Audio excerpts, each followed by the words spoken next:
ఒక 3 రోజుల కిందట హరీష్ రావు గారు ఒక ప్రెస్ మీట్ పెట్టినారు తెలంగాణ భవన్లో. ఏమని మాట్లాడినారు?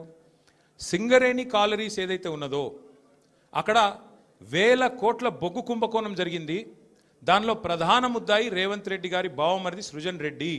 ఆయన కింగ్ పిన్గా ఉంటూ ఈ అక్కరలేని సైట్ విజిట్ సర్టిఫికేషన్ భారతదేశంలో ఎక్కడ ఏ కోల్డ్ ఫీల్డ్లో లేదు. అదొక కండిషన్ పెట్టి, ఒక నిబంధన పెట్టి కాంట్రాక్టర్లను రింగు చేసి బెదిరించి ఫోన్ ద్వారా నేరుగా మాట్లాడి, నేను ముఖ్యమంత్రి బావమరిదిని మాట్లాడుతున్నా, మీరు టెండర్ వేయొద్దు, మీరు వేస్తా అని చెప్తే నేను సర్టిఫికెట్ ఇయనియా సింగరేణి నుంచి అని బెదిరిస్తున్నాడు. బెదిరించి ఈ మొత్తం స్కామ్ చేసింది రేవంత్ రెడ్డి గారి బావమరిది అని హరీష్ రావు గారు ఆధారాలతో సహా, ఎట్లా మా గవర్నమెంట్లో మైనస్ టెండర్లు పోతుండే, ఎట్లా కాంగ్రెస్ రాగానే ఈ నిబంధన పెట్టడం వల్ల +22% +14% టెండర్లు ఎట్లా పోతున్నాయి, ప్రజాధనం ఎట్లా కొల్లగొడుతున్నారు, సింగరేణితో ముఖ్యమంత్రి గారు ఎట్లా ఫుట్బాల్ ఆడుతున్నారు, సింగరేణి సంస్థని తన కామధేనువుగా ఎట్లా మార్చుకున్నారు, ఇవన్నీ వివరంగా చెప్పినారు. ఉదయం చెప్పంగానే సాయంత్రం వరకు మేము ఎదురు చూస్తూ ఉన్నాం. ఎవరన్నా ఒక మంత్రి, ఎవరన్నా ఒక బాధ్యుడు స్పందిస్తాడేమో. పోనీ కేంద్ర బొగ్గు శాఖ మంత్రి మన రాష్ట్రం నుంచే ఉన్నాడు కిషన్ రెడ్డి గారు, వారి ప్రభుత్వానికి కూడా సింగరేణిలో 49% వాటా ఉంది. కనీసం ఆయనన్నా, మరి కేంద్ర బొగ్గు మంత్రి కాబట్టి ఆయనన్నా స్పందిస్తాడేమో, ఈ దొంగలను పట్టుకుంటాడేమో. మోడీ గారు ఊకుకి అంటుంటారు కాంగ్రెస్ అంటేనే స్కామ్ గ్రేస్ అని, మరి మోడీ గారి ప్రభుత్వం ఏమైనా స్పందిస్తుందేమో అని చూసినాం. కానీ సాయంత్రం వరకు ఏం చేస్తారు? హరీష్ రావు గారికి సిట్ నోటీస్. అది అయిపోయింది, అదో డ్రామా ఒక రోజంతా నడిపిండ్రు. హరీష్ రావు గారు లోపల పోయినరు, ఉల్టా క్వశ్చన్లు వాళ్ళనే అడిగిండు, వాళ్ళకి ఏం చెప్పాలన్నా తెలియలేదు, నీళ్ళు నమిలిండ్రు, అయిపోయింది. ఇప్పుడు మళ్ళా ఇక డైలీ సీరియల్, అదే సీరియల్ ఉంటుంది కార్తీక దీపం అని, అది మనసు మమత, ఆ టైప్లో మళ్ళీ ఈరోజు నాకు, రేపు ఎల్లుండి ఇంకొకరికి.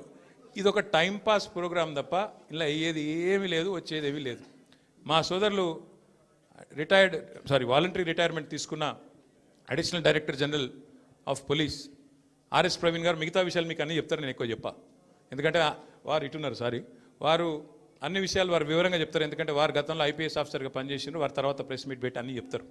కానీ ఒకటి మాత్రం వాస్తవం, ఇవాళ రేవంత్ రెడ్డి గారు ఆయన దొంగ కాబట్టి, అడ్డంగా దొరికిన దొంగ కాబట్టి, ఇంకా దొంగ పనులు చేస్తూనే ఉన్నాడు కాబట్టి, అదేదో సినిమాలో బ్రహ్మానందం గారు దొంగ ఉంటాడు, ఉరికి దొరికిపోతుంటాడు, అట్లాగే ఈయన కూడా ఈయన స్పెషాలిటీ ఏంటంటే ఉరికి దొరికిపోతాడు. ఉత్తగానే సింగరేణిలో దొరుకుతాడు, మూసీలో దొరుకుతాడు, హైడ్రాలో దొరుకుతాడు, ఎక్కడ పడితే అక్కడ దొరికిపోతాడు, హిల్ట్ కుంభకోణంలో దొరుకుతాడు, లగచర్లలో దొరికిపోతాడు. దొంగ ఫాస్ట్గా దొరికిపోవడం రేవంత్ రెడ్డి గారి స్పెషాలిటీ. ఇంకా విచిత్రం ఏంటంటే ఇవాళ ఒక దొంగ లేడు ఈ రాష్ట్రంలో, దండుపాలెం ముఠా ఉంది ఈరోజు. క్యాబినెట్ ఎవరిది వాళ్ళు అందిన కాడికి దోచుకోనే స్కీమ్లో భాగంగా ఈరోజు వాళ్ళు దోచుకుంటా ఉన్నారు. ఆ దోపిడీని మేము బయట పెడుతుంటే వాళ్ళకి ఎక్కడ లేని మంట వస్తున్నది మా మీద. మాకేం ఫరక్ పడది. మీకు తెలియదు కానీ మీడియా వాళ్ళు మీరు కూడా మాకు తెలియకుండానే సాయం చేస్తున్నారు. మీరేమనుకుంటారంటే ముఖ్యమంత్రి చెప్పిండు, మేము ఇట్లా కేసు నోటీసులు వచ్చినాయి, మరి వీళ్ళని ఏదో విచారిస్తున్నారు అని చెప్పి లోపల మేము పోగానే ప్లేట్ బ్రేకింగ్లు పెట్టి గుచ్చి అడుగుతుండ్రు అని మీరు పెడతారు. మాకేం బాధ లేదు, ఎందుకంటే 100 కోట్ల పబ్లిసిటీ మీరు ఫ్రీగా మాకు ఇస్తున్నారు, మాకేం బాధ లేదు. తప్పు చేసినోడు భయపడతాడు, తప్పు చేయనోళ్ళు ఎవరికి భయపడాడు. రేవంత్ రెడ్డి కాదు, వాని జేజమ్మకు కూడా భయపడే సమస్య లేదు. ముమ్మాటికి ఒకటి మాత్రం పక్కా, ఈ కేసు ఇంతటితో మేము వదిలిపెట్టాం. నా క్యారెక్టర్ అసాసినేషన్కి బాధ్యులైన రేవంత్ రెడ్డిని, ఆయన తొత్తులుగా పనిచేస్తున్న పోలీసులు కొంతమంది, అందరినీ కాదు, కొంతమంది పోలీసులు ఎవరైతే ఉన్నారో ఆయన తొత్తులుగా, ఆయన అడుగులకు మడుగులతో పనిచేస్తున్నారో వాళ్ళని నేను కూడా వదిలిపెట్టను. ఎందుకు వదిలిపెట్టను? ఎందుకంటే నా వ్యక్తిత్వం అననం చేస్తూ ఉన్నారు. లేని లింకులు అంటగట్టి, లేని రంకులు అంటగట్టి, నాకు ఇష్టం ఉన్నట్టు ఎవరెవరో యాక్టర్లకు లింకులు పెట్టి చిల్లర రాజకీయం ఏదైతే చేస్తున్నారో ఈ విషయంలో నేను మాత్రం వదిలిపెట్టను.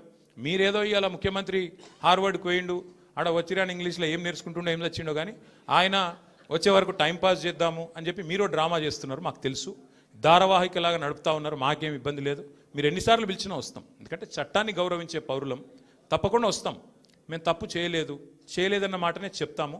మీరు ఎన్ని రకాల డైవర్షన్ గేమ్లు ఆడినా మేము మాత్రం అర్జునుడి కన్ను ఎట్లయితే ఆనాడు తన గురి మీదనే ఉండనో అట్లే మా గురి మొత్తం కూడా ఈ ప్రభుత్వ అసమర్థత మీద, మీ అవినీతి మీద, మీరు ప్రజలకిచ్చి ఎగ్గొడుతున్న హామీల మీద, యనుమల రేవంత్ రెడ్డి ఎగవేతల రేవంత్ రెడ్డికి ఎట్లా మారిపోయిండో అన్న దాని మీద 420 హామీలు ఇచ్చి ఇప్పటి వరకు 4 హామీలు కూడా నెరవేర్చకుండా ఎట్లా ఈ లుచ్చా పనులు చేస్తున్నాడో వీటిని ఎండగడుతూనే ఉంటాం.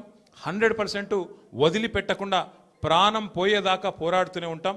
ఎవరికి భయపడకుండా ఎవరికి తలవంచకుండా నిఖార్సైన తెలంగాణ బిడ్డలుగా కేసీఆర్ గారి సైనికులుగా కేసీఆర్ గారిని తిరిగి ముఖ్యమంత్రి చేసేదాకా మేమందరం కలిసికట్టుగా పనిచేస్తూ ఉంటామని చెప్పి తెలియజేస్తూ